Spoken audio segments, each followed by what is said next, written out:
Hello everyone, welcome back to new video. तो दोस्तों, आज हमारा जो टॉपिक रहेगा ये है उत्तराखंड प्राकृतिक संसाधन के बारे में ये टॉपिक रहेगा। और आपके एग्ज़ाम के पॉइंट ऑफ व्यू से ये वाला टॉपिक भी काफ़ी ज़्यादा इंपॉर्टेंट रहने वाला है। तो चलिए इसको अच्छे से डिस्कस कर लेते हैं। उत्तराखंड अपनी अद्भुत प्राकृतिक सुंदरता और प्रचुर प्राकृतिक संसाधनों के लिए जाना जाता है। हिमालय की गोद में स्थित होने के कारण यह राज्य विभिन्न प्रकार के मूल्यवान संसाधनों में समृद्ध है। तो सबसे पहले जो यहाँ पे प्राकृतिक संसाधन है, वन संसाधन के बारे में हम जानेंगे। फॉरेस्ट रिसोर्सेज, तो उत्तराखंड का लगभग 71% भौगोलिक क्षेत्र वनों से आच्छादित है, यानी कि ढका हुआ है, जो इसे भारत के सबसे महत्वपूर्ण वन समृद्ध राज्यों में से एक बनाता है। और इन वनों में जो मुख्य वृक्ष हैं जो पाए जाते हैं यहाँ पर, इनमें चीड़ पाया जाता है, देवदार पाया जाता है, बांस जिसको ओक भी कहते हैं, तो ये भी आपको पता होना चाहिए। बांज को ओक नाम से भी जाना जाता है। बुरांस, साल, सागौन, सहतूत, बहेड़ा, बांस, आम, आंवला, उत्तीस और भोजपुत्र यहाँ के कुछ प्रमुख वृक्ष हैं।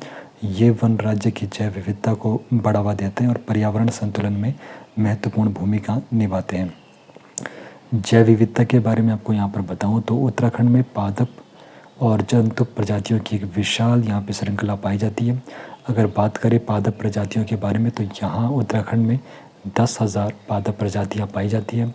अगर जंतु प्रजातियों के बारे में आपको बताऊँ तो यहाँ जंतुओं की जो प्रजातियाँ पाई जाती है 3,784 उत्तराखंड में जंतु प्रजातियाँ पाई जाती है।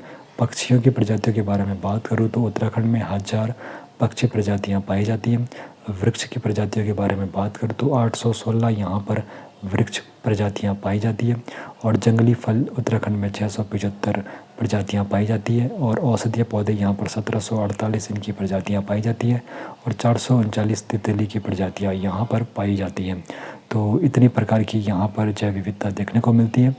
और यहाँ उत्तराखंड को हर्बल स्टेट यानी कि औषधीय राज्य के रूप में भी जाना जाता है, क्योंकि यहाँ औषधीय और सुगंधित पौधों की काफ़ी ज़्यादा यहाँ पर मात्रा है।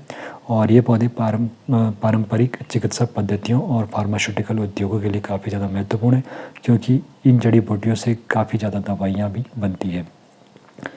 वन मृदा अपरदन को रोकते हैं। जैसा कि आप लोगों को पता है, जितना ज़्यादा अगर किसी क्षेत्र में वन यानी कि जंगल है तो वो मृदा का क्षरण होने से रोकते हैं और जल को संरक्षण करने में मदद करते हैं और वायु की गुणवत्ता में भी सुधार करते हैं। और उत्तराखंड के जो वन है कार्बन सिंक के रूप में भी ये महत्वपूर्ण है। अब बात कर लेते हैं अगले प्राकृतिक संसाधन, जो कि है जल संसाधन। तो उत्तराखंड जल संसाधनों की दृष्टि से अत्यंत महत्वपूर्ण राज्य है और यह राज्य कई सदानीरा नदियों का उद्गम स्थल भी है। नदियों के बारे में मैंने पिछले वीडियो में आप लोगों को अच्छे से बताया हुआ है, तो आप लोग प्ले लिस्ट चेकआउट कर सकते हो। तो इन नदियों में है गंगा, यमुना, भागीरथी, अलकनंदा, रामगंगा, नयार, कोसी, सरयू और शारदा जैसी यहाँ पर प्रमुख नदियाँ शामिल हैं। ये नदियाँ न केवल उत्तराखंड बल्कि उत्तर भारत के एक बड़े हिस्से की पेयजल और सिंचाई आवश्यकताओं को पूरी करती है। और नदियों का तीव्र बहाव उत्तराखंड को जल विद्युत उत्पादन के लिए अपार क्षमता भी प्रदान करता है। राज्य में कई जल विद्युत परियोजनाएं भी स्थापित है, जो देश की ऊर्जा की ज़रूरतों को पूरा करने में योगदान देता है। और पेयजल और सिंचाई के बारे में आपको बताऊं तो ये नदियां और प्राकृतिक जल स्रोत राज्य के लोगों के लिए पेयजल और कृषि के लिए सिंचाई का मुख्य स्रोत भी है। जल निकाय राज्य के समृद्ध जलीय पारिस्थितिक तंत्र को बनाए रखने में मदद करते हैं। तो नदियाँ काफ़ी ज़्यादा महत्वपूर्ण रहती है हर राज्य के लिए, क्योंकि वो एक तो हमारी जो पानी की आस होती है यानी कि जो हमें प्यास लगती है उसकी यहाँ पर नीड पूरी करती है। और साथ ही साथ ऊर्जा के क्षेत्र में, यानी कि जब आप लोग नदियों पर डैम बनाते हो तो फिर उससे इलेक्ट्रिसिटी बनाई जाती है, तो वहाँ पर भी नदियों का महत्वपूर्ण योगदान रहता है। अगला जो प्राकृतिक संसाधन है ये है खनिज संसाधन। तो उत्तराखंड में विभिन्न प्रकार के खनिजों और गौण खनिजों के प्रचुर भंडार मौजूद हैं। हालांकि कई खनिज अभी भी पूरी तरह से यहाँ अन्वेषित नहीं हुए, यानी कि उनकी खोज अभी भी पूरी तरह से नहीं हो पाई है। आगे बढ़ने से पहले आपको बताना चाहता हूँ, अगर आप लोग हमें फाइनेंशियली सपोर्ट करना चाहते हो तो आप लोग इस QR कोड को स्कैन करके फाइनेंशियली सपोर्ट दे सकते हो। प्रमुख खनिज जो उत्तराखंड में पाए जाते हैं, चूना पत्थर, तो सीमेंट निर्माण और अन्य निर्माण कार्यों में ये उपयोग किया जाता है। लैंडस्टोन और श्रीनगर में इसके भंडार मिले हैं चूना पत्थर के। मैग्नेसाइट, तो ये भी यहाँ पर प्रमुख खनिज पाया जाता है। औद्योगिक उपयोग में ये काम आता है।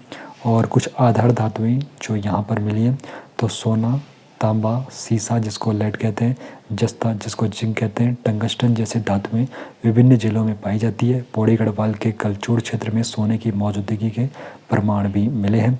ग्रेफाइट धातु यहाँ पर, ग्रेफाइट खनिज यहाँ पर पाया जाता है। तो श्रीनगर के निकट अलकनंदा की घाटी में ग्रेफाइट खनिज पाया जाता है।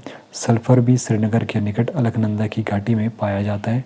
और डोलोमाइट विभिन्न उद्योगों में इसका उपयोग किया जाता है, तो इसकी भी थोड़ा बहुत मात्रा उत्तराखंड में मिली है।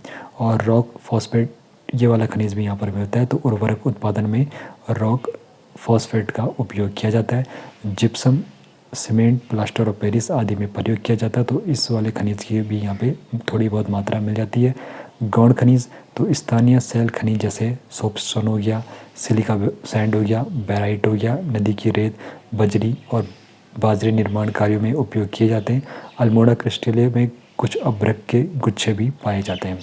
और अगला जो प्राकृतिक संसाधन है वो है कृषि संसाधन। तो उत्तराखंड मुख्यतः एक कृषि प्रधान राज्य है। यहाँ 75% से अधिक जो जनसंख्या है अपनी आजीविका के लिए कृषि पर निर्भर है। और राज्य का जो कुल भौगोलिक क्षेत्र है उसका लगभग 14% या फिर आप लोग मान के चल लीजिए 13.5% शुद्ध बुवाई क्षेत्र है। और फसलें आपको बताऊं तो राज्य की जो कुछ प्रमुख फसलें हैं जिनमें गेहूँ है, चावल है और रागी यानी कि जिसको मंडुआ भी कहते हैं। इसके अलावा गन्ना, बाजरा, कोदा, भट्ट और गेहूं जैसी छोटे अनाज भी यहाँ पर उगाए जाते हैं। बागवानी में उत्तराखंड अपनी बागवानी फसलों जैसे बेमौसमी सब्जियाँ, फलों में जिसमें आड़ू, नाशपाती, खुमानी और फूलों की खेती के लिए भी जाना जाता है। और राज्य जैविक और प्राकृतिक कृषि को बढ़ावा देने की दिशा में तेज़ी से अग्रसर है। और हिमालय के पहाड़ जैविक खेती के केंद्र के रूप में कार्य कर सकते हैं। सरकार मोटे अनाजों के उत्पादन पर विशेष ध्यान अभी दे रही है। और यहाँ पर जो पशुधन है तो भेड़ पालन, बकरी पालन, दुग्ध उत्पादन और ऊन से संबंधित उद्योग भी राज्य की ग्रामीण अर्थव्यवस्था का महत्वपूर्ण हिस्सा है। आगे बात करते हैं पर्यटन संसाधन। तो यहाँ पर उत्तराखंड को देवभूमि के नाम से जाना जाता है। हालांकि ये प्राकृतिक संसाधन के रूप में नहीं आएगा। यह अपने प्राकृतिक सौंदर्य, तीर्थस्थलों स्थलों और साहसिक पर्यटन के लिए प्रसिद्ध है। सीधे तौर पर एक प्राकृतिक संसाधन नहीं है, लेकिन एक प्राकृतिक संसाधन जैसे पहाड़, नदियाँ, वन पर आधारित एक महत्वपूर्ण ये आर्थिक संसाधन बन जाता है। और यहाँ हिमालय की चोटियाँ और ग्लेशियर साहसिक पर्यटन, ट्रैकिंग, पर्वतारोहण और आध्यात्मिक पर्यटन के लिए आकर्षित है और ये लोगों को आकर्षित करता है, जिससे यहाँ की अर्थव्यवस्था बढ़ती है। बाकी नैनीताल, भीमताल जैसी झीलें यहाँ पर है। विभिन्न झरने पर्यटकों को आकर्षित यहाँ करते हैं, जहाँ से देश के जो देश के अन्य राज्य वहाँ से लोग यहाँ पर आकर्षित होते हैं और इन झीलों को देखने के लिए आते हैं। बाकी जिम कॉर्बेट राष्ट्रीय उद्यान, फूलों की राष्ट्रीय उद्यान, फूलों की जो घाटी राष्ट्रीय उद्यान है, नंदा देवी राष्ट्रीय उद्यान आदि वन्यजीव प्रेमियों और प्रकृति प्रेमियों के लिए एक महत्वपूर्ण स्थल है। तो ये भी अर्थव्यवस्था में काफ़ी ज़्यादा योगदान देते हैं।